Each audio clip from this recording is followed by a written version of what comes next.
Mes chers amis, bonjour. C'est depuis ce nom en Gironde que je m'adresse à vous pour dénoncer ce qui s'apprête à se faire de l'autre côté de Mayotte, à 10 000 km d'ici, juste après le mois de Ramadan. Vous avez sûrement entendu parler de cette opération criminelle, je dis bien criminelle, appelée Ouaoumbouche, baptisée Ouaoumbouche, qui va se faire de l'autre côté de Mayotte. Une opération qui consiste à nettoyer de l'île comorienne de Mayotte d'une partie de la population des Comores, ce qui est un crime parce que le statut de Rome ou le droit international ne souffre d'aucune ombre là-dessus. Dans son chapitre 1er et article 7, alinéa D du statut de Rome, il est clairement dit que la déportation ou le transfert forcé d'une population est un crime contre l'humanité et c'est exactement ce qui va se passer de l'autre côté de Mayotte. Vous êtes nombreux, forcément, vous avez entendu où on vous a servi depuis toujours, mes chers compatriotes français, on vous a servi le narratif comme quoi Mayotte c'est le département français, Mayotte c'est une île de l'océan Indien qui appartient à la France, etc., etc., patati patata. Non, Mayotte c'est une île comorienne qui est occupée par la France depuis 1975. Je dis bien île comorienne de Mayotte parce que le droit international est clair là-dessus. Le 12 novembre 1975, l'État comorien est reconnu sur le plan international comme étant un État souverain composé de 4 îles, Mayotte, la Grande Comore, Moélie et Anjouan. Et depuis 1975, la présence française dans cette île comorienne est une occupation illégale condamnée par plus de 20 résolutions des Nations Unies. Malheureusement, ces résolutions sont non contraignantes. Pourquoi? Parce que tout simplement, la France dispose d'un droit de veto, lequel droit de veto, elle l'a usé en février 1976 pour bloquer une résolution du Conseil de sécurité sur ce dossier-là, mais celle-ci aurait pu être une résolution contraignante, mais malheureusement, la France a usé de son veto. C'est le seul veto d'ailleurs qu'il a utilisé sans le soutien de ses amis ou de ses alliés occidentaux. On doit se demander le pourquoi et vous avez compris parce qu'il est clair que sur le plan du droit international, il n'y a aucun doute là-dessus.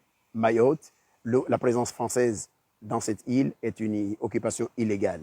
Donc j'appelle à tous les humanistes du monde de se joindre à la population des Comores et à toutes les forces vives qui dénoncent cette opération pour condamner ce crime et par la même occasion, je profite aussi ici pour condamner la lâcheté des autorités politiques comoriennes qui sont aux abonnés absents, tout simplement parce que depuis qu'ils ont signé les accords de la honte de Paris en 2019, des accords qui vont jusqu'à autoriser la puissance occupante à installer des radars de l'autre côté d'Anjouan, ce régime dictatorial, malheureusement, parce qu'il a envie d'obtenir le soutien de la France, il est prêt à tout faire, il est prêt à tout.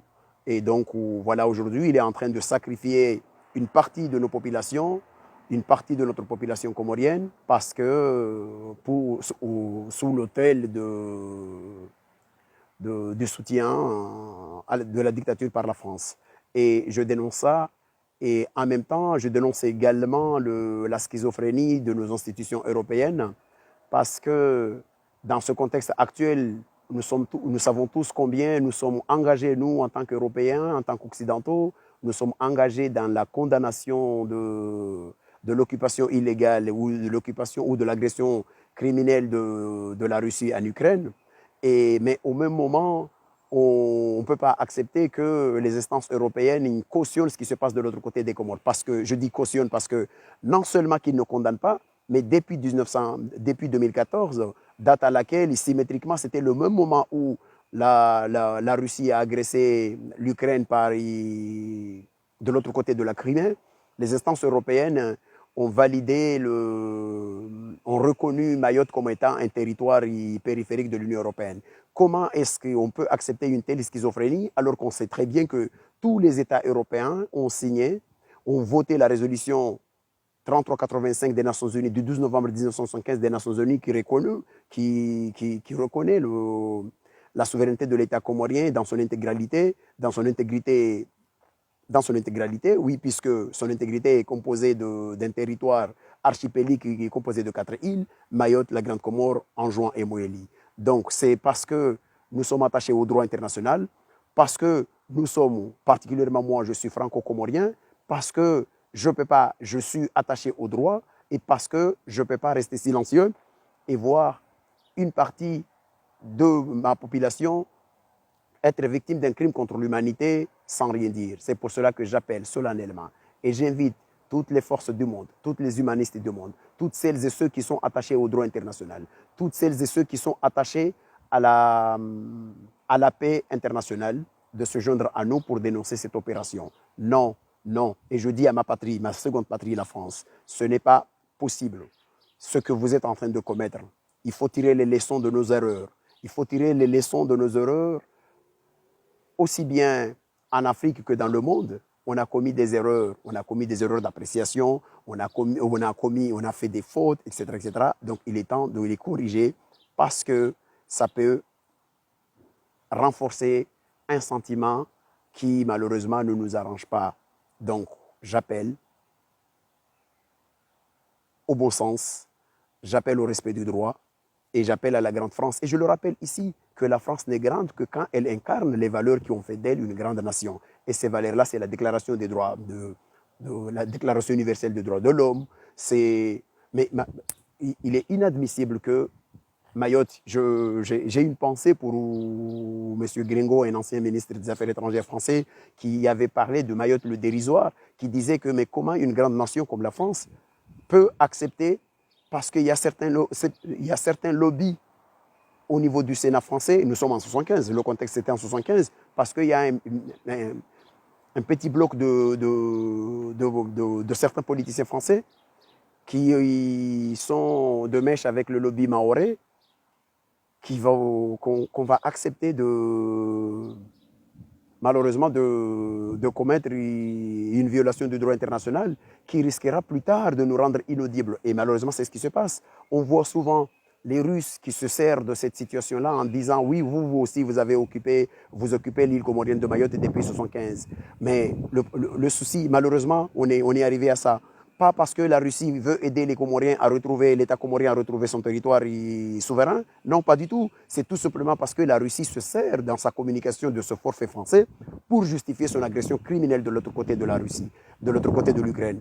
Et depuis, et je le dis à certains de mes compatriotes français ou à tous les hommes et les femmes du monde qui vont voir cette vidéo, il ne faut pas penser que cette occupation se fait indolore. Non, cette occupation oblige des familles, à diviser des familles, oblige parfois certaines personnes, parce que depuis 1975, on a instauré un visa criminel, il s'appelle le visa Balladur, et on oblige les personnes d'emprunter des moyens qui ne sont pas malheureusement sécurisés, etc., etc. Et au jour d'aujourd'hui, au bas mot, on peut dire qu'il y a au moins 30 000 morts. 30 000 morts dans un bras de mer qui sépare l'île d'Anjouan de l'île comorienne de Mayotte, 70 km.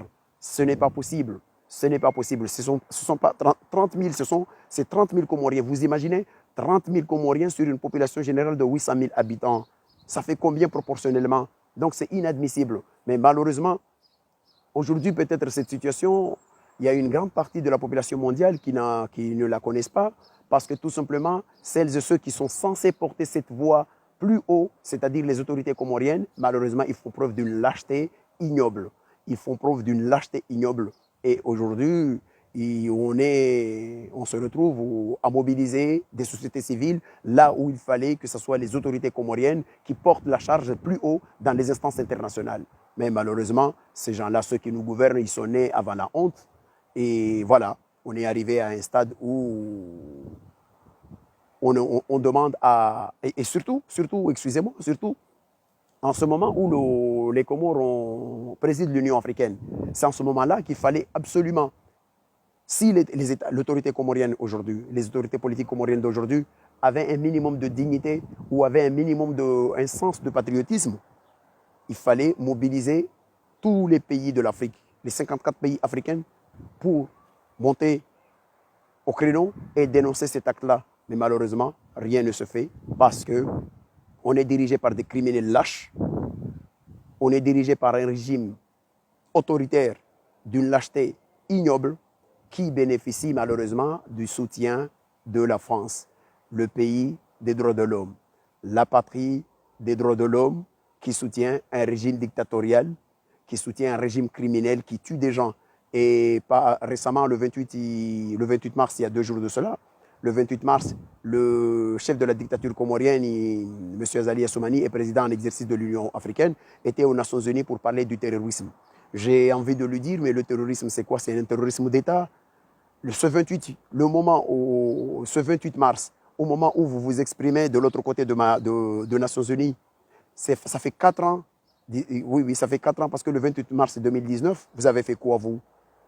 Vous avez exécuté, votre régime a exécuté certains de nos compatriotes aux Comores et vous avez sommé la justice de ne plus jamais ouvrir une information judiciaire sur ces gens-là. Je pense à la famille de Faisal, je pense à la famille de Moutu, je pense à la famille de Salim, je pense aussi à la famille d'un certain Major Hakim Oubapale, je pense à la famille de Gazon, je pense à la famille de Ayman, tout récemment, torturé à mort dans les geôles infâmes de ce régime criminel au Comores. Alors, chers compatriotes du monde, chers citoyens du monde plutôt, chers citoyens du monde, vous qui êtes épris de droit et d'humanité, venez vous joindre à nous pour dénoncer ce qui se passe de l'autre côté des Comores, à la fois ce qui se passe à Mayotte, mais aussi dénoncer la dictature criminelle qui est complice aussi dans cette opération contre la population comorienne de Mayotte. Et j'adresse ma solidarité à la population comorienne de Mayotte et j'adresse ma solidarité à la population de Mayotte. Oui, il y a des problèmes de délinquance à Mayotte. Oui, il y a des problèmes de violence à Mayotte. Oui, il faut trouver une solution, mais cette approche-là n'est pas la bonne. Cette approche-là n'est pas la bonne. Cette approche consiste plutôt à jeter de l'huile dans le feu et attiser la braise déjà dans une situation qui est extrêmement tendue. Nous sommes des Comoriens. Vous, nos amis mahorais, ou nos frères mahorais, nous sommes tous des Comoriens. Nous pouvons nous entendre, nous pouvons discuter pour trouver une solution paisible et trouver une solution durable. Ce n'est pas en pensant, c'est-à-dire PAN, à chaque fois qu'il y a un problème, on dit oui, on va envoyer de l'autre côté des Comores, on va arrêter certains Comoriens prétextant qu'ils sont clandestins, mais ils ne peuvent pas être clandestins parce qu'à Mayotte, ils sont chez eux. Le droit international ne souffre d'aucune ombre là-dessus, mais on va les envoyer et tout ça. Mais vous avez déjà fait les calculs, les Mahorais? À chaque année, le rapport de la Cour des comptes, un rapport des sénateurs qui étaient partis à Mayotte, disait que à chaque année, les reconduites à la frontière coûtent à la France 50 à 60 millions d'euros. Mais vous imaginez, on ne peut pas régler ce problème par la haine. On ne peut pas régler ce problème on doit régler ce problème par le dialogue. On doit se comporter comme une famille brouillée. Nous sommes une famille de 4 personnes, c'est-à-dire 4 entités de cet océan, de cet archipel. Nous sommes brouillés pour des raisons légitimes hier, mais on peut se mettre à table pour discuter, trouver des solutions. Faites preuve d'un pragmatisme, parce qu'on ne peut pas continuer comme ça. Mais jusqu'à quand? Jusqu'à quand? Ça fait 47 ans que les Comores revendiquent Mayotte, ça fait 47 ans que vous, les Mahorais, vous continuez à dire que vous êtes français. Mais à chaque fois, on vous dit, vous allez participer à tel jeu, mais vous ne pouvez pas utiliser le drapeau français parce qu'on a signé des accords, vous ne pouvez pas faire ceci, etc., etc. À un moment donné, regardons-nous en face et dites-nous, qu'est-ce qu'on fait? Qu'est-ce qu'on fait? Donc, soyons tous humains. Nous avons le devoir et surtout l'obligation de discuter entre nous pour essayer de trouver une solution pour la stabilité de notre région, une solution pour, nous sommes tous, une solution pour l'apaisement. Nous sommes de la même famille.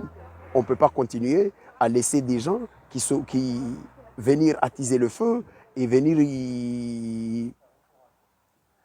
créer le chaos et puis après partir. Non, non et non. Et je crois sincèrement qu'il y a une partie de la nouvelle génération à Mayotte qui peut entendre ce genre de discours. On peut trouver des solutions, mais mettons-nous à table en tant que Comoriens de 4 îles pour discuter et trouver les solutions vraiment à ce problème. Merci.